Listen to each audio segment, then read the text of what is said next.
Hospital బయట ఏం చేయలేక నిల్చున్నప్పుడు లోపల చచ్చిపోయేవాడితో పాటు నీకు కూడా చనిపోవాలనిపిస్తుంది. అలాంటి ఒక రోజు వచ్చినప్పుడు నువ్వు బ్రతుకుండి ఏంటి లాభం? సో నాకు అసలు డబ్బు ఎందుకు కావాలి?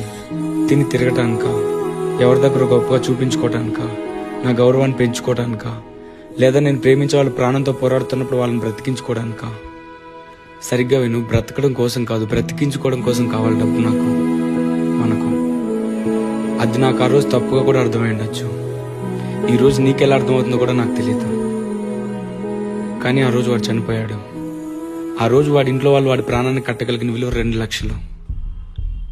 ఇప్పుడు నా దగ్గర ఉన్నది ఒక్కటే ఒక క్వశ్చన్: నీ వాల్యూ ఎంత? దాన్ని పెంచడానికి నువ్వేం చేస్తున్నావు? ఒకసారి అడిగి చూడు. ఇప్పుడు నేను అడిగిన ఈ క్వశ్చన్ నిన్ను భయపెడితే మాత్రం నువ్వు చేయాల్సిందేదో ఉంది, నువ్వు మొదలు పెట్టాల్సిందేదో ఉంది.